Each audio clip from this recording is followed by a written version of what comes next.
In this video, I will explain how to easily set up VS Code to program RP2040 and RP2350 powered devices like the Pico and Pico 2 in C. This video is an update to an old video of mine which described manually setting up the toolchain, but this method is significantly simpler. We are going to install the Pico extension in VS Code, which will install the required tools and demonstrate building, uploading and debugging the project on a Pico. You can find all the links that you need that I've used in this video down in the description. Then you are in the right place. Make sure you have subscribed to keep up to date. Right, let's get started. Firstly, if you don't have VS Code already, you can download it from code.visualstudio.com. Once installed, open VS Code. We're going to install the Raspberry Pi Pico plugin in a separate VS Code profile, and this is to avoid any toolchain conflicts with any other environments that you might be using in VS Code. Open the profile menu by going to the gear icon in the bottom left and selecting Profiles. Add a new profile using the Import Profile tool and pasting the following URL of the Pico profile template in the box. I'll put that link down in the description. You can rename the profile if you want, and once you're happy with it, hit Create. The Pico profile should now be created and the extension will begin to be downloaded. Once complete, switch to that profile. Do this by going to the gear icon in the bottom left, then the profile and selecting Pico from the list. Then open the extension by clicking on the Pico icon in the left-hand bar.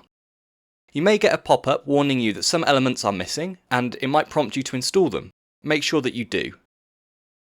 Now that we have installed the extension, we're going to walk through how to create a new project.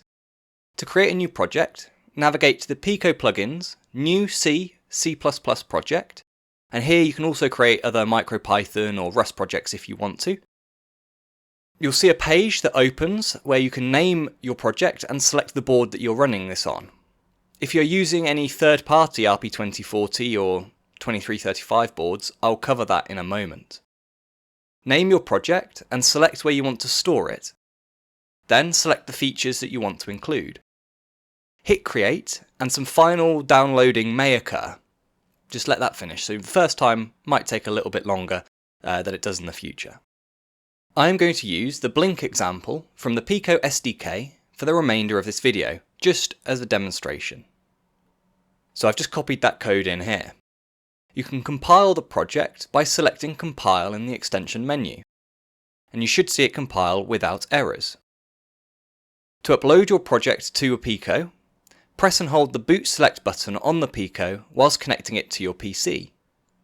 Then press the Run button and you should see a terminal open and a line confirming that the device has been rebooted and your program should now be running. In this case, you can see that the LED is blinking. Now, what if your board is not a Pico or Pico 2 like I created earlier, or you want to change the board type during your project? Simply navigate to the Change Board on the extension menu, and you'll see a drop-down appear from the toolbar at the top.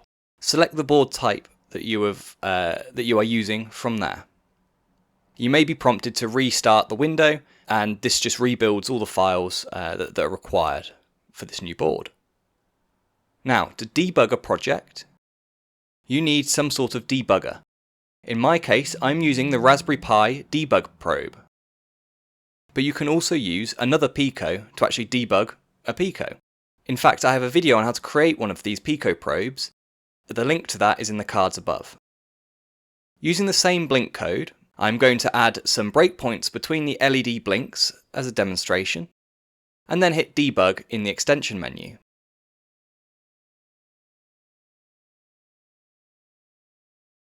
You can step through the breakpoints using the Continue button. In this case, you can see that when I continue through the code, the LED changes state in response to the breakpoints. If you are interested in a comprehensive tutorial on debugging the RP series of microcontrollers, then let me know down in the comments. To conclude, in this short video, we have installed the Raspberry Pi Pico plugin in VS Code which has enabled us to program RP2040 and RP2350 boards in C. I've walked you through how to create and build a program, how to upload it to the board, and even how to start debugging the microcontroller. Thank you very much for watching.